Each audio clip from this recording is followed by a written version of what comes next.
The conversations and information provided are not intended to substitute professional medical advice, diagnosis, or treatment. The opinions expressed are the speaker's own and do not reflect the view of Humana Military or the Department of Defense. Welcome to the Operation Within podcast, where we talk about health and a deeper sense of well-being. Operation Within is a collective initiative to optimize holistic health matters and nourish within community, within self, and within family. Thank you for joining the conversation on Operation Within podcast. We are your hosts, Mel and Marty, and our conversations are real, they're raw, and reflective. These conversations offer meaningful dialogue on experiences within the military community, oriented to empower and strengthen health and vitality in our communities who serve. We want to give a special thanks to Humana Military and our partners who have brought Operation Within to life. Let's dive in.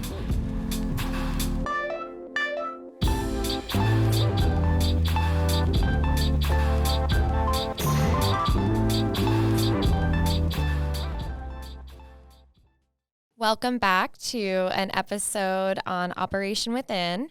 I'm your host today, Melissa Aguirre, and I am here with Armando Sanchez.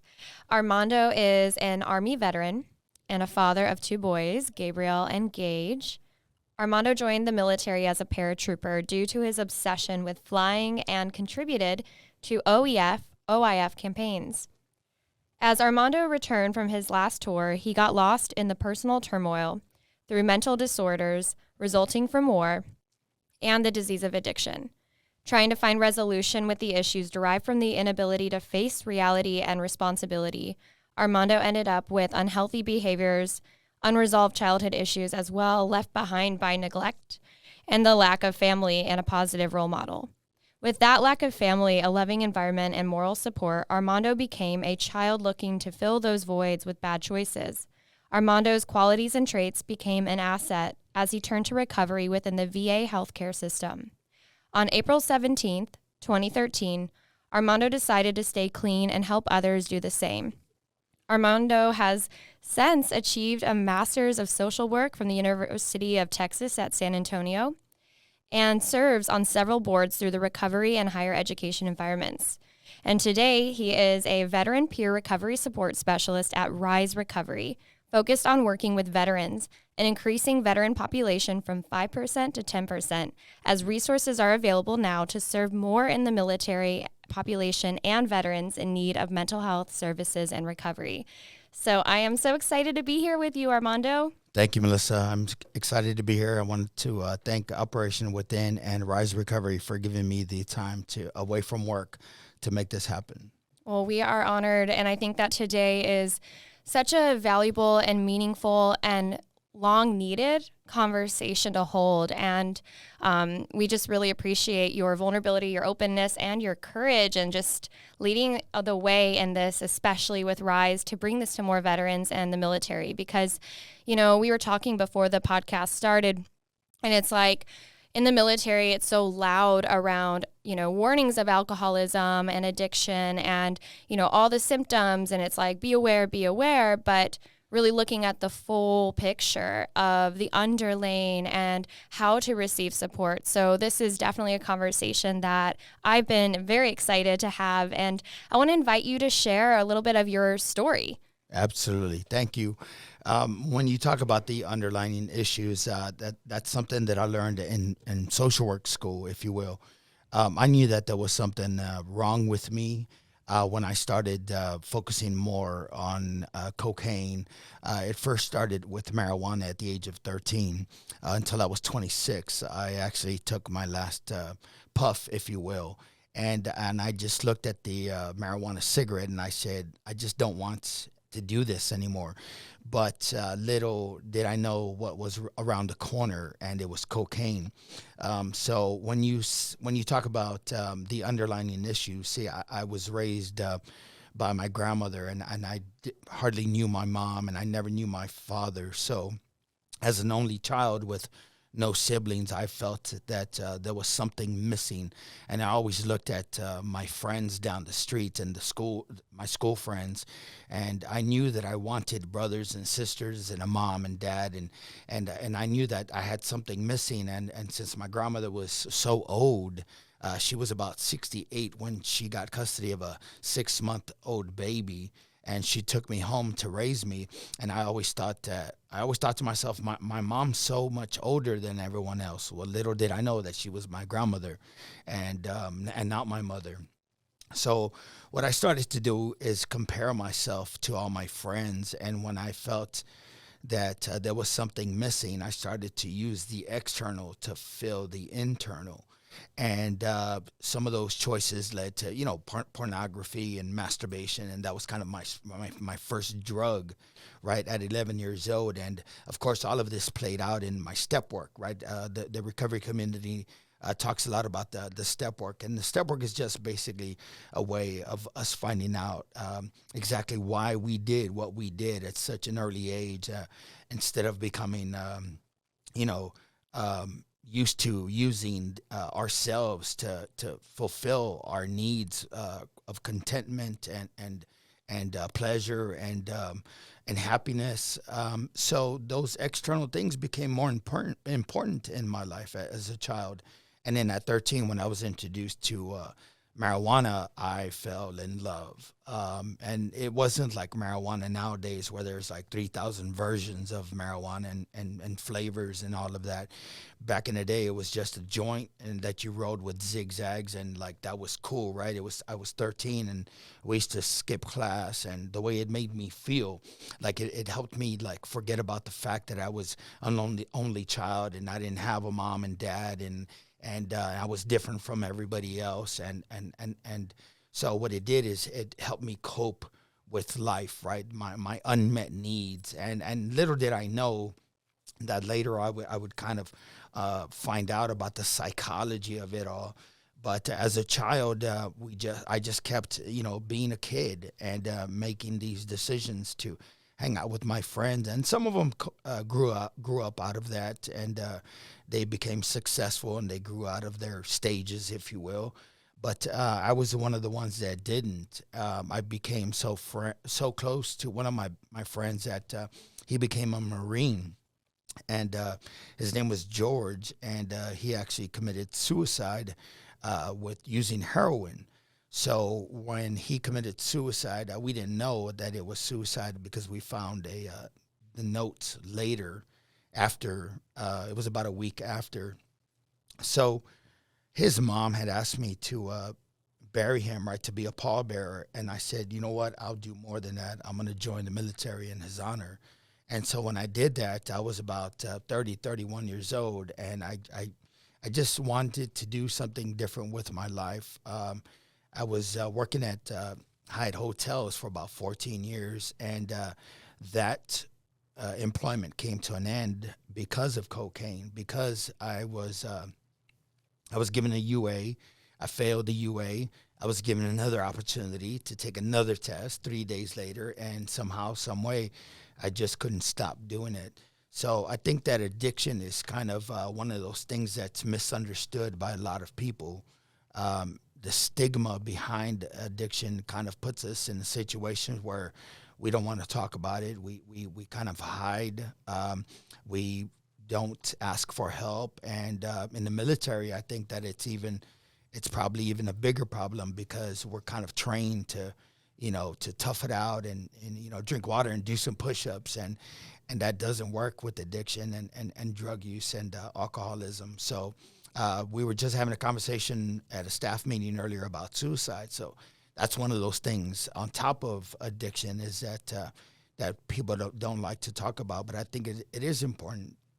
So when I got back from Iraq, I didn't have a family, I didn't have a house, a job. I basically had free money and nothing to do with my time. So I turned back to what I know best, and that was alcohol and drugs. That kind of took its toll, and I knew that I was getting out of hand when I became homeless, living in the streets, and I wasn't working. I was using all my monies for drugs and alcohol and, other things that made me feel good, try to help me forget about the past. And so in 2011, I tried this thing called recovery, and it didn't work. I was able to maintain about 16 months of sobriety. And in June 12th of 2012, my mom passed away. And it took about 6 months for me to finally accept that and for me to kind of acknowledge it. And on January of 2013, I was working at Toyota, and I decided to go score instead of go to work. And that's basically where my last run started. It took about 90 days for me to lose the job, the car, the money, the apartment, the relationship with my kids, everything. And I went back to the VA treatment in 2013. So my second attempt, I kind of felt the need to pay attention. I felt the need to feel what I was hearing rather than just listen. I felt the need to change something within. I felt the need to change my existing into living in the world. And I kind of told myself, I was boggled by, it was a little Asian doctor at the VA hospital, and he says, I got to ask you something. He says, how are you going to survive war, but you want to come kill yourself in your hometown? And I was blown away because I've always thought of myself as being articulate and being well-spoken and outspoken. And for some reason, I could not find the words to answer that question, and that bothered me. It bothered me so much that it instilled in me a desire to want to live again, and I turned to the VA for just about everything. I took the suggestions that my sponsor in the recovery community gave me. My friends in the recovery community became my brothers and sisters that I've always wanted. My sponsor became the dad that I've always wanted. His wife became the mom that I've always wanted. So today I can actually say that I have all of the things that I've always wanted as a child, but I didn't get clean until I was 40 years old. And in that process, I think that it became important to me to help others rather than being selfish, rather than not waking up every day with the desire to help others through, walk through this endeavor, walk through this reintegration process, right? Because the military does have its own culture and its own language, and I think that courage is one of those things that's expected, but it's not instilled, it's not taught, it's not mastered, if you will. Some people think that courage means that I have to fight, and in reality, sometimes courage means I have to surrender, and I have to ask for help. And I think that that's one of the hardest things that the military folks have to do or to put up with is that stigma. And that's kind of why I decided to do what I'm doing now. With my position in Rise Recovery, I think that it's an opportunity for other veterans or active duty to say, hey, maybe I can talk to someone that understands me, because I knew that when I got back and I didn't know how to ask for help. And when they asked someone to talk to me about these issues or what was going on in my head or in my heart, I immediately put a wall between us because I said, you've never been to combat. You can't talk to me about combat. You have no idea what that feels like, how scared I was. So please just leave me alone. On the addiction side, there's doctors, psychologists, psychiatrists that have never been addicted to anything. So I immediately put up a wall and said, you can't talk to me about addiction, so please just leave me alone. That kind of became my go-to, my coping mechanism. And then the VA said, well, we want you to talk to someone else. And it turned out to be a veteran in recovery that became a social worker. And then I met another veteran that I was talking to that became an LCDC. And they had been to combat and they had been addicted. And I immediately said, well, you know what? If they can do it, I can do it too. And so I found a way to let hope in rather than keep it out. And so I started like the Shawshank Redemption. You remember that little hammer? Like I started chipping away at that wall. And little by little, I found a hole that I could crawl through or let people in. And that's kind of where I'm at today, is that I still have my hammer and I'm still chipping away at these walls because I think that, addiction and recovery it's a lifelong process. It's a lifelong journey. And I love my life today. I absolutely love, at 40 years old, I got clean and I taught myself how to ride a motorcycle, and that's kind of one of the things that I enjoy doing today. So life is much better for me today.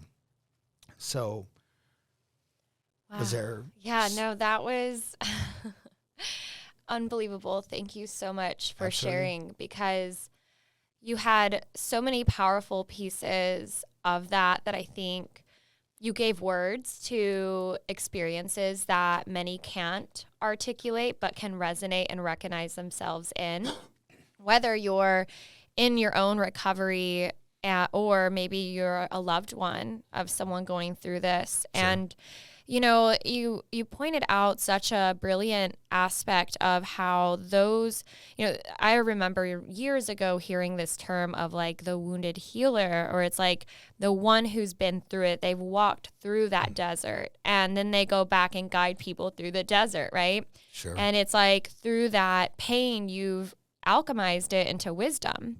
And the gift of that model where you can really be supported by someone who gets it, who understands even the things that, like, there's infinite books out there on this stuff. There's infinite resources. There's infinite things. But oftentimes words don't capture the presence of walking alongside someone going through this. So thank you so much for sharing, because... Sure. No, yeah. Absolutely. When you mentioned Bragg earlier, Fort Bragg, that is, very few people get just the word brag, right? Those that have been there know there's a street called Ardennes in the middle of Bragg Boulevard, and we used to run up and down Ardennes, especially for like PT stuff, right? And I remember I was much older, right? I didn't join until I was, in my 30s, and I always had to keep up with the younger guys, right? And they always called me Pops, and I was even older than some of my drill sergeants, and it was kind of crazy that where I was, right? I joined the military for one reason, and then it became another reason, and then it turned out to be this other thing, right? But I remember running down Ardennes and finishing, and I was so proud of myself, right? Because it was much harder than I thought it was going to be, right? To keep up with these younger brothers and sisters of mine. And as we would finish up the PT test, those that would finish cross the finish line, I remember being inspired by one of my platoon sergeants. Can I say her name? Sure. Yeah. Okay. Yeah. So I remember being inspired by her name was Sergeant Brady. I absolutely loved her. So she actually said, well, what are you doing now that you finished? Go back and bring them, like go inspire them to come back and finish. And so I did. And I remember I was thinking, I barely had enough energy to finish myself. And she's asking me to go back for them. And I was thinking, well, what if it was me struggling? Would I want somebody to come back for me? And that's one of the people that I think about a lot, because I think that that day when she looked at me and told me that, she inspired a new sense of courage, a new sense of love, that people don't talk about in the military. They don't talk about, because it is so uncomfortable, because it is not normal. Um, and I think that it's important to talk about, or to include the spirit, if you will, to include conversations that are hard to have. And I remember going back not once, not twice, but like 3 times, and I have no idea where I got the energy. I have no idea where I got the will, the drive, the what do they call that? Endurance. I have no idea. So what she did is she kind of reminded me that I'm not alone in the race. I'm not alone in the world, and I have to make sure that those that start with me finish with me. So I was really grateful for what she taught me, and I just wanted to throw that out there, because when you mentioned Bragg, there's so many things that I remember about that place, but that's one of those happy memories that I've always stored in the back of my mind, and it's deep inside my heart that I hope everyone's doing well in my unit. I just want to say that. And when you're talking about that experience, I think it's the embodiment of love. When we really break down what love is, love can be very diluted or passed around easy, but the embodiment of it itself is the running back to go bring them there.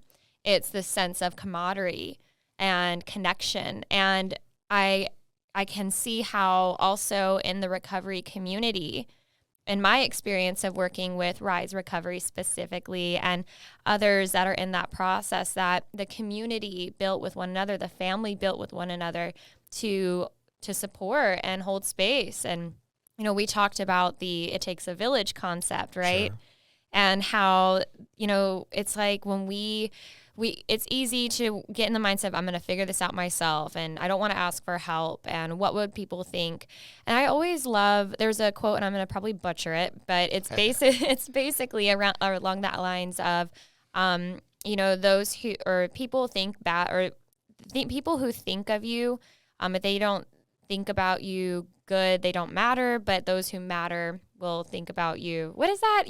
Yeah, I do. What is that quote? It's those who mind. Those who judge you don't matter, and those that matter don't judge you. Yes. Yeah. I've probably butchered it too, but I've heard it, and it's very frequently shared in the recovery communities and at meetings. And it's when you said the community, I love the word community because I had to break it down in school. And it's basically the uniting of the community, or communal uniting, right? And the most important word is the suffix, is the unity part. And there's traditions and concepts that the recovery community kind of talks about. And that's tradition one is talking about the unity of our common welfare, and that how that must come first.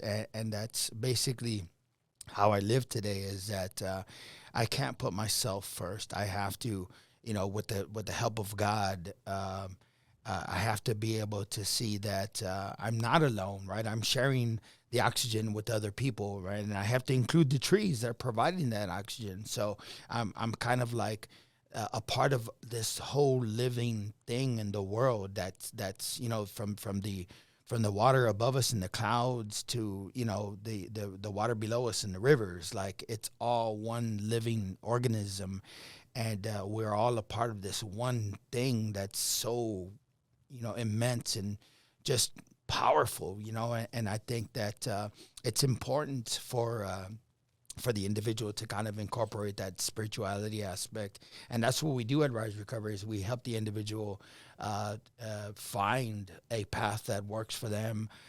We also help the families of those that are struggling kind of find their way of healing. That's important, because we do think that the families suffer too. The families go through a lot of pain, whether the individual is locked up in jail. It's like the family's doing that time too. You know? Yeah. So It's I want to dive deeper into the conversation on family here in a moment, but when you're talking about the oneness and the spiritual aspect, and there's so much of spirituality is really that personal development, deep connection and purpose, and whatever is going to be sustainable, there has to be meaning. And when you're talking about oneness, it made me think of even the metaphor of an ocean, and that if you think about the oceans, I know you probably heard we're all little drops in this one ocean, right? We're one. But even to go deeper, it's like if there's part of the body of water that is polluted and we don't nourish and purify and nourish that part of the body of water, that will spread. But what's magical is that by nourishing ourselves and moving into those spaces, like the water purifies itself through us moving into that shadow, into the in the metaphor of the pollution. Sure. And if we neglect, because when you talk about the addiction recovery community, and even in the military, it's like this is a hidden community in a way, right? So it's like if we just look the other way and just say, well, this is an individual issue, it's a social justice issue, and versus that this is a collective complex problem that we're all part of. But when we just say, oh, it's the individual's issue, that was their choice, this or even reductionist kind of like this was just an illness and that's just what it is, we're missing the whole point of that union, of that oneness, that as a culture, as a society, that instead of hiding this away, that it's an invitation for us to even reflect in ourselves of how we, I think because of the consumer element of our society, it's like, absolutely. When you were sharing your story about how you started sourcing that piece, that feeling from the external and neglecting ultimately that internal. I mean, we have this chronic illness in our culture of addiction to the external.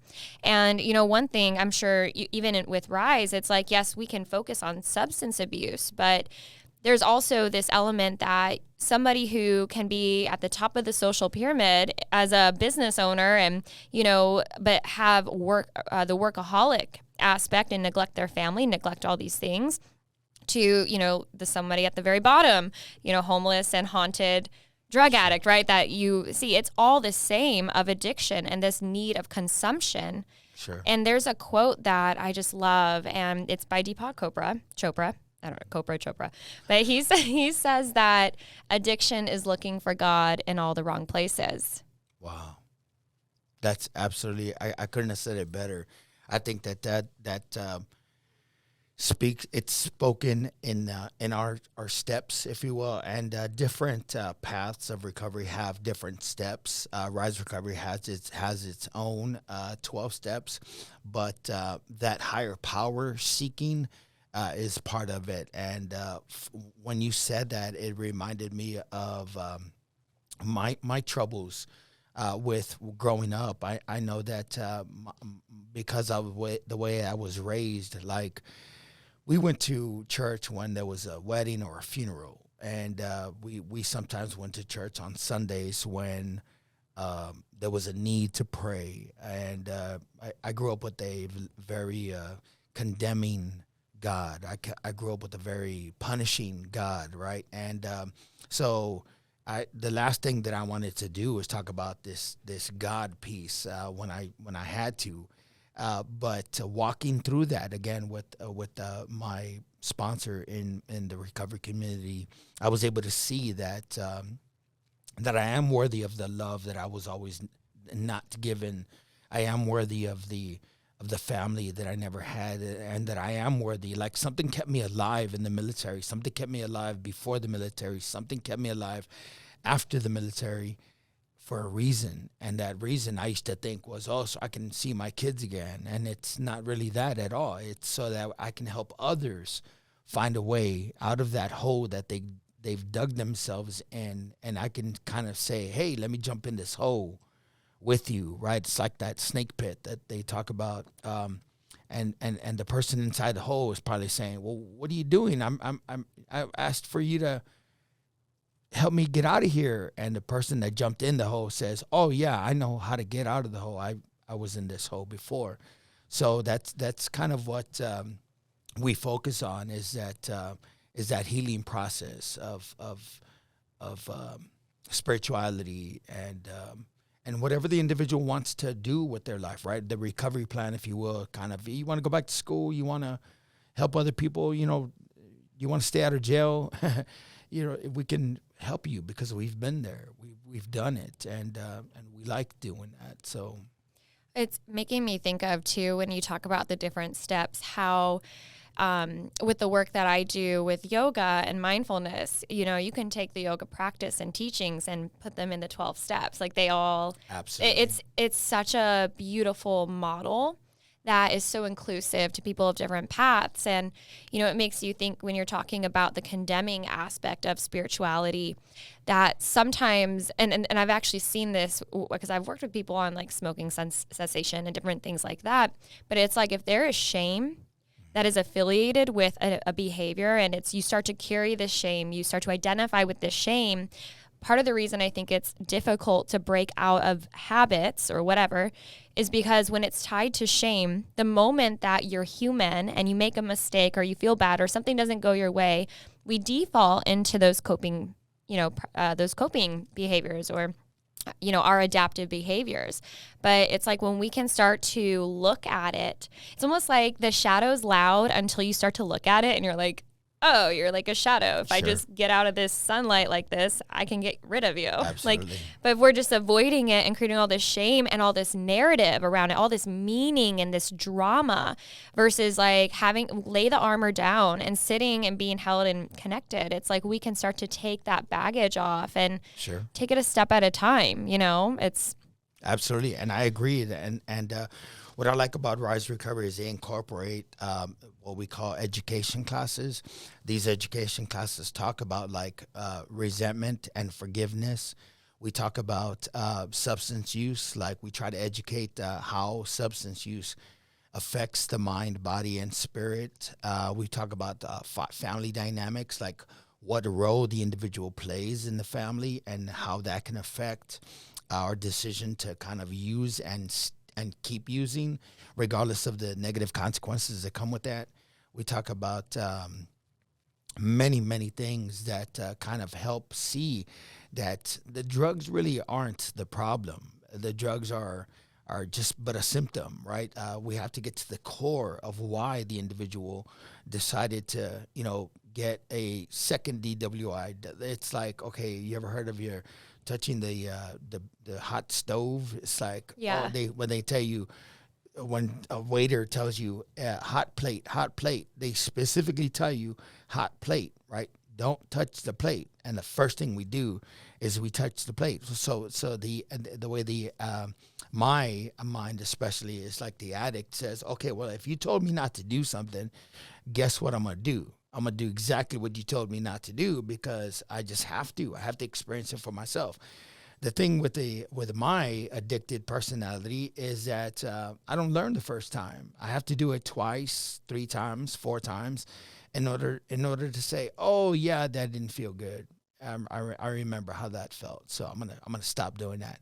And I think that what's cool about the spirituality aspect is that it's because it's non-sectarian, it's non-religion.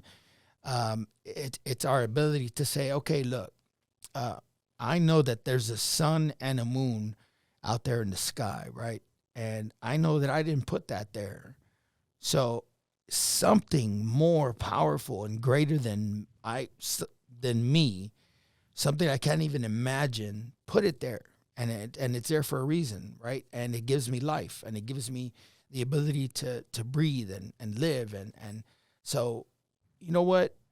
I'm going to turn it over to whatever that is, right? I'm going to say, okay, well, so if I'm not that powerful and something is, then I'm going to choose to kind of turn everything over to this higher power piece, right? And so what it's done is it's given me the ability to kind of know what serenity feels like, to know what peace feels like, right? I had a cousin of mine that's been in the penitentiary system for decades, right? And one of the times that he came home, I was bothered by being bored, right, with nothing to do in my life. And I wasn't in school yet, and I used the word boredom, right? I was bored, and he said, "Hey, man, so let me ask you something. Do you think that you're really bored, or is it because you've never known peace in your life?" And that blew me away. To this day, it's one of the most impactful statements that has changed my life. And I look at that, and when I hear people talking about when they're trying this new way of life from addiction, when they talk about boredom, I kind of incorporate that, because it is our translation, like you mentioned earlier, right? The consumerism of things, the especially with technology, right? The influence that it has on our youth and our families and the mind. I think that we make a lot of decisions based on other people's opinions. We use, will I get a like for this? Will I get attention for this? And we have to kind of bring it back to the humanness, right? The humanity of it all. So I just wanted to share that with you. It's so true, because, I talk about how the way we really measure our healing is by how often we can touch base with peace. It's like when I can come back home to myself. And I think that when we recognize that it's going to be a rumor until it lives in the body, like to be at peace or to feel good, or, to not have to go out and get whatever gratification that you're in a pattern of, but to redirect that where you're able to access that from within. I know that statement, if you're listening to this, you might even think that feels so foreign. But the reality is that when you do the physical work, and I think that this is part of that recovery process, is the embodiment and part of the service of, for example, what Armando is giving to, be able to guide others. That's the physical embodiment. Or even, if you're feeling triggered or bored, or Sure. like where you're in that fine gray line of you have a choice, right? It's like what physical regulation are you going to lean into? And part of this, because I'm sure, like with Rise, my work with, it's all been in the yoga and the mindfulness. It's like, let's use the body to create pleasurable neuromuscular pathways to redirect the mind. Let's use the body and the breath to get you out of the distraction and get you into the present moment.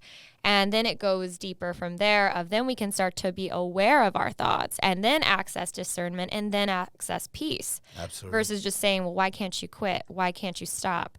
Just stop.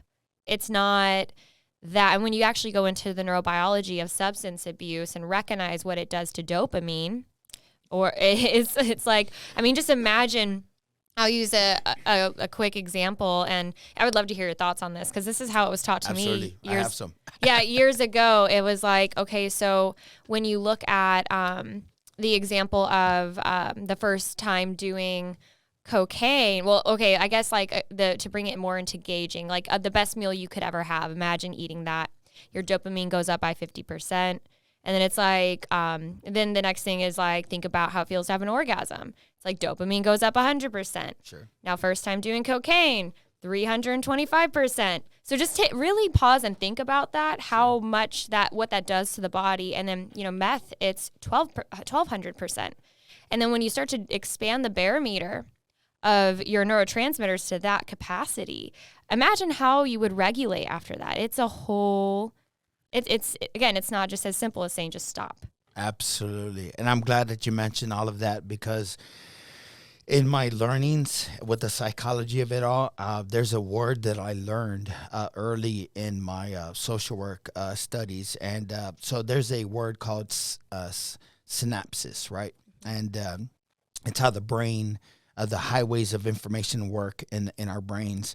And then there's a word called synaptogenesis, right? Synaptogenesis is basically how these highways are formed in our brains, right? When you hear for the first time as a child, 2 + 2 = 4, right? And so the more that you use the phrase 2 + 2 = 4, the more solidified that highway becomes, right? It becomes a strong highway embedded in the brain system, right? And so resynaptogenesis is basically the reformation, or the so when you see a broken down highway and you feel like all the what do they call, potholes in the road, and you say, oh darn it, man, I wish the highway would come out here and fix it. So, all right, so imagine that going on in your brain, where the brain waves are kind of, they're hindered, they're broken, they have potholes in them, right? So imagine, if you will, like the drug use being these potholes in the highway system in your brain, so the information can't travel the way it used to, freely, or without speed bumps on the road. So the Synaptogenesis, right? It's a beautiful, beautiful word, because I learned that there's hope for me. I was watching in the second time in treatment, right? Because the first time I wasn't paying attention, as I mentioned earlier. The second time in treatment, I was watching, and I'm hoping that I get his name right. But he did an experiment with rats and cocaine. It was Dr. William Sachs. And the video was like a 1980s, maybe 90s, really, really old video. And it was actual VHS, not a DVD, or it wasn't YouTube or anything. It was an actual VHS. And we watched it both in 2011 and 2013. And what the video showed is that this doctor did an experiment by feeding rats cocaine. So if you know that rats are nocturnal animals, right? They feed at night, and that's kind of instilled in them instinctively, meaning by their creator. Whatever created them told them, do not eat during the day, because you might get killed. You might get eaten by let's say a bird that's also trying to feed. So the doctor fed the mice cocaine under a simulated sunlight, so basically light, if you will, and he fed it cocaine. And what the rat did, the mice, is they fed on that cocaine even under the light. So it kind of, the mice rewired their brain to go against their instinct. So when we talk about we've changed our DNA, we've changed how we're supposed to react or act in the world. Now that's addiction at its core. So that's kind of what addiction really is. It's basically saying, I don't care that I'm gonna die. I could die. I don't care. I need to get that, right. We become so physically accustomed, and our bodies need to have this drug, and we can't function without it. We do it just to be normal in the world, and so the different levels of addiction, right, is kind of scary to think about, from that first time user to that person that's actually out there, stealing and hurting people and or killing for the money or for the drugs. Now that's how I had to kind of see it, and I had to find hope in that video for myself, because I said, wow, I'm comparing myself to a lab rat, because I said, wow, maybe there is hope for me after all, because I really did think that I was losing my mind. I thought I was going crazy. And, I looking back, and I said, I can't believe that I found hope by watching a video of mice being fed cocaine.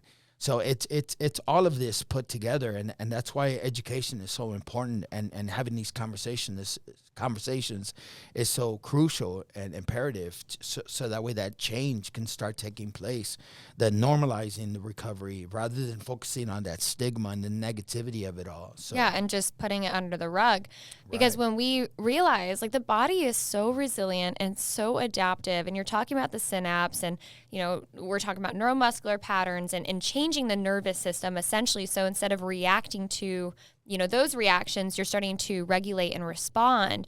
Those things can heal. Sure. Those things can change, but it takes consistency and the support of that community. And it's so scary too, because even after you go to treatment, ensuring that you have that support for the maintenance, right? The maintenance element is really important.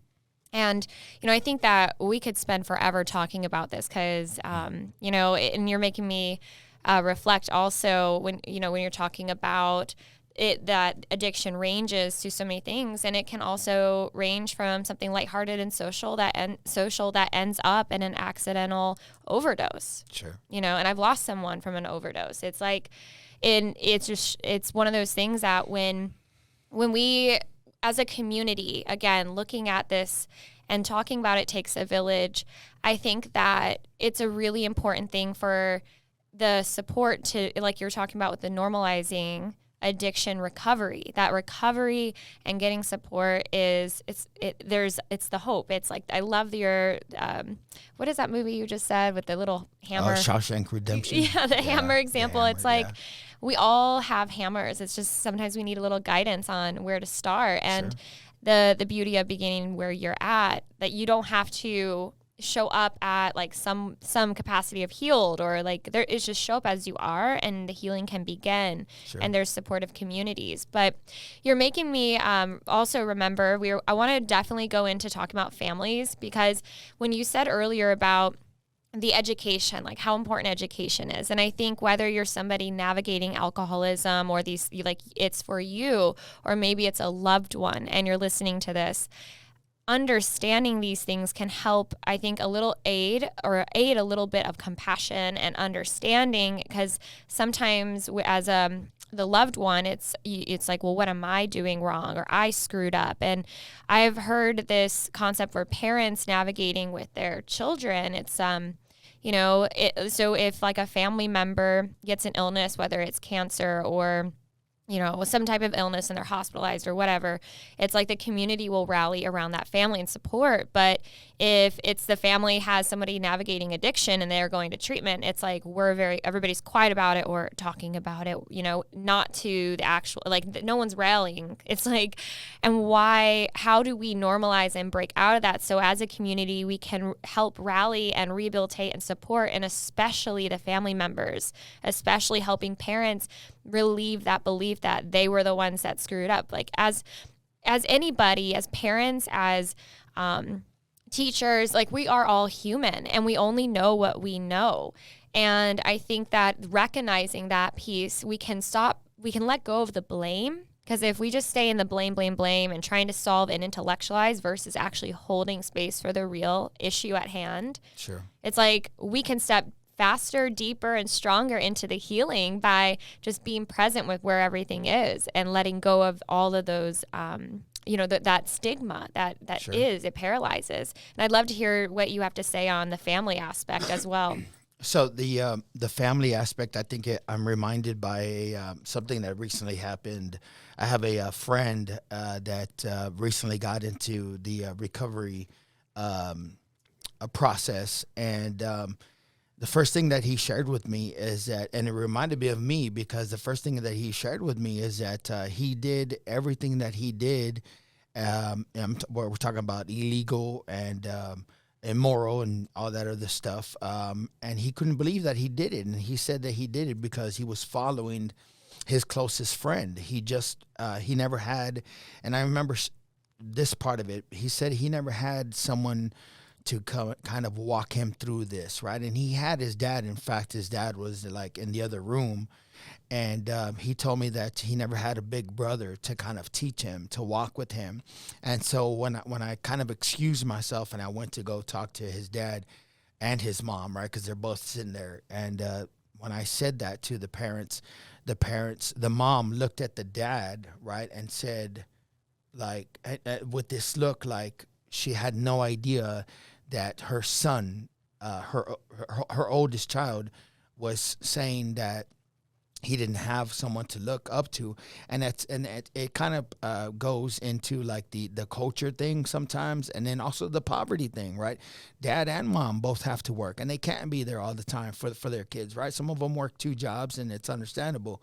But the fact is that some of the influence that our friends have on us can end up detrimental.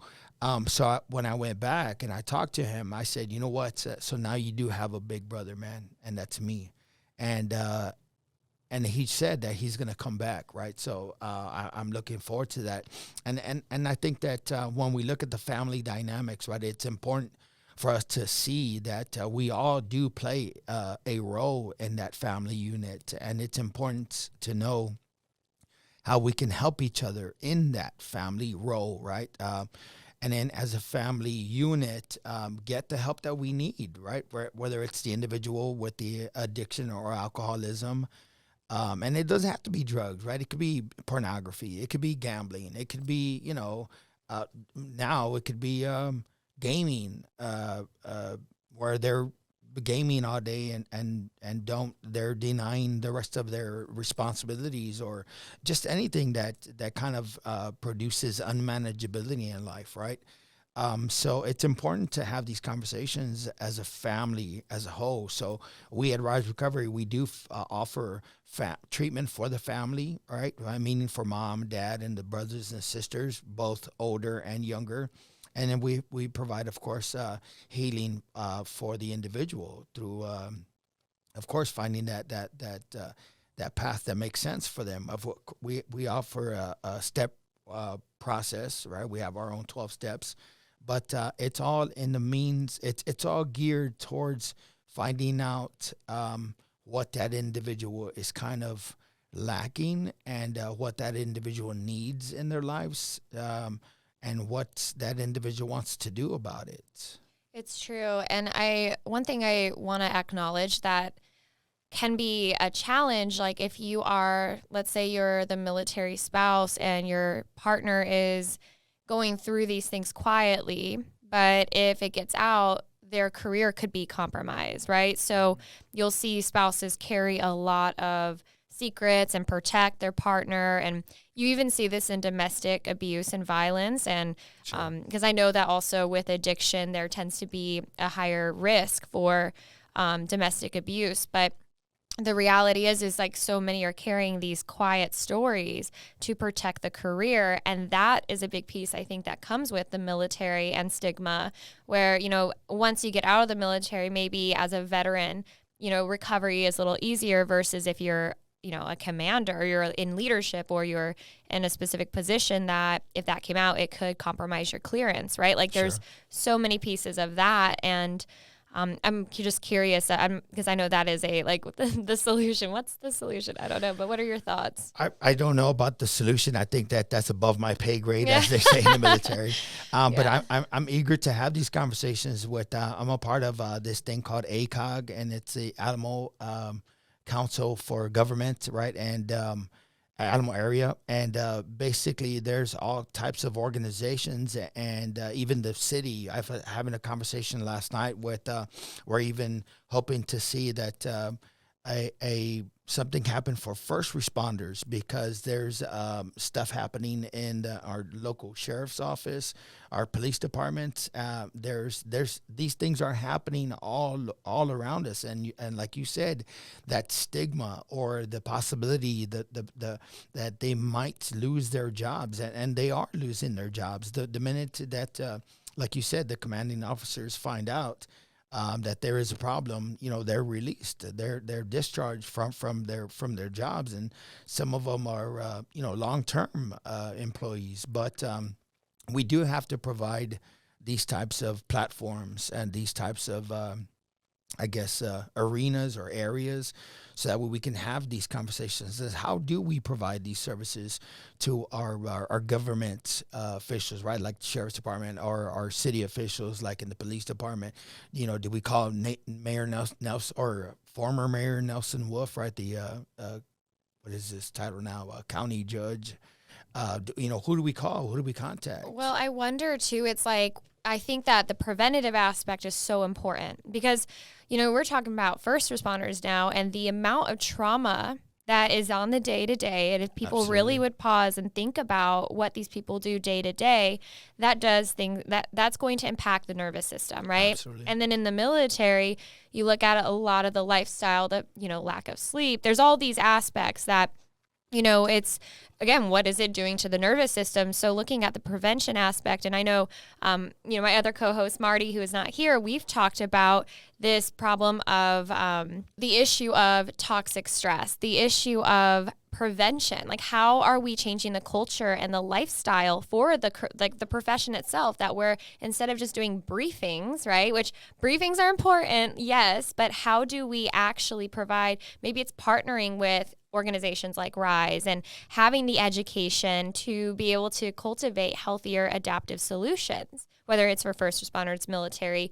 corporate. I mean, it's like bringing this stuff to the forefront, because because we're not, so what's happening on the back end is companies and organizations are losing so much money on absenteeism, on turnover. In the military itself, if you look up statistics on alcoholism, the number of days collectively that are missed because military personnel don't show up to work. Sure. There's different performance, productivity. So from, the bird's eye view, stepping out for our leadership to start asking these questions of how can we be more proactive on the preventative side? And, while still honoring the mission of the job, what are the things that we can do to offset these things? So, people are better off when they leave the military, actually. Absolutely. It's like, you think about with the military, re-enlistment and just enlistment in general. They're trying to figure out how do we increase this? How do we retain our soldiers? And, it's like, well, how can we as an organization ensure that come into the U.S. Army, and not only does it set you up for your career, but when you retire at 38, you got an awesome life ahead of you. Sure. How do we leave our people better than we found them, right? And I know, again, this is part of that complex thing, but bringing these things to the table that sometimes we get so blinded by how big or cloudy, so it's hard to see a solution. But stepping back, it's just how do we integrate more? I'm a self-care junkie. That's my thing. Absolutely. I'm like all about that self-care. How do we take care of people's nervous systems, right? Sure. I think that's important. And the word that you mentioned that kind of got me thinking was the reintegration process, right? That is important because I know that when I got out of the military, I had no idea what I was going to do with the rest of my life. I had to kind of stumble and fall to find out that, where my path was and what was ahead of me. The reintegration process was, are you going to enlist? If you're not, get out, it was that quick and that easy. I think that, that, like you said, the self-care, I think it could be looked at in a different way if the military or the first responders or people in uniform. I think that those commanding officers, if they just took the time to say, hey, we need to incorporate this. We need to think about this. We need to have this as a part of the entry or the exiting programs, right? Because there are lives at stake, right? It's like we're willing to put up our lives, but we get nothing in return, and I don't think that's a fair trade. I think that a lot of people that do join the military, like for school and other things like that, it's a step right in the next phase of their lives. So the last thing that they want to be thinking about is how messed up am I going to get from this? You know what I mean? Like, am I going to have to think about the healing from my PTSD after or this? the physical injuries that could happen, absolutely, right? that too. Yeah, I shrunk 1.5 inches because I was a paratrooper. Yep. My husband was a paratrooper. Yeah, so I'm not as tall as I used to be. The spine, it's one of those things that we can have more. I think that there's ways that they can be more aware of this, and the beauty is that there's conversations like this happening. Sure. Also the metrics speak for themselves, right? Absolutely. So the beautiful gift of resources, and there are organizations out there that support this, and it is, in the Army there's a lot of culture change already happening. That culture shift takes so many years, but it's from the teachings of what we're now navigating with our veterans currently, and military personnel currently in. So, and even military spouses, I think is an important aspect to add to that, because Sure. Talk about the hidden family members and these other pieces. Because even if the service member is not navigating addiction, what's going on at home, or, being away from your family, but you have all this going on and not knowing how to be in relationship with it. So and I think when it comes to addiction, everybody can relate to it in some way, or knows somebody, or has a connection to Absolutely agree. It doesn't miss anybody. Nope. So yeah, so honored that you're here. If you wanted to share some more resources, just share more about Rise. If people want to get started in this, or maybe even just support, how can they support? How can they get started? Just all the information you want to share about what you do. Absolutely. Thank you. So first of all, I want to mention that Rise Recovery is a partner agency with the Mental Health Wellness Initiative. And mental health mobile wellness initiative. It's something new, something that just started recently, but we do have our own academy. So that means we started the first recovery high school in San Antonio, and that's called Rise Inspire Academy. We have a building that's being erected as we speak. It's it's going to be on Moss Rock by Vance Jackson, and behind the academy. And so right now we have a phone number and an email. That phone number is 210-227-2634. And the email is info@riserecovery.org.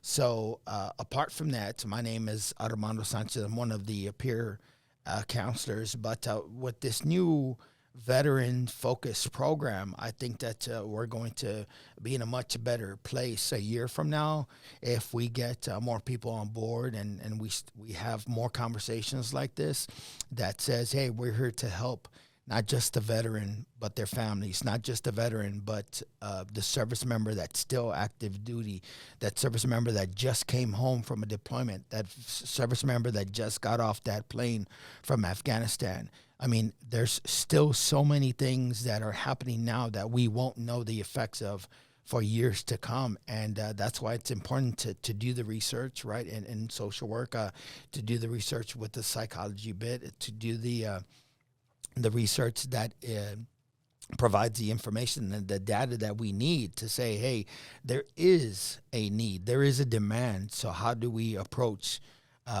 this healing process? How do we start it? How do we begin? And I want to thank you all for having me here today. So if there's any questions, you can call me directly at 210-505-0232. That's my cell, and I will, if I don't answer, it's probably because I'm in a meeting or talking to one of my clients, but I will get back to you. So thank you for that. That's amazing. And it's clear you're a gift to this community, and this is so needed. So thank you so much for taking time to be here with us. And a reminder to share this episode if it makes you think of someone, or you feel the heart to share this. It helps Operation Within grow, and also getting these messages out to the community for those who would benefit from this. And also subscribe. That helps us out a lot. But thank you so much. Thank you for being here. Thank you, Melissa. Yes, and thank you all for listening. Until next time.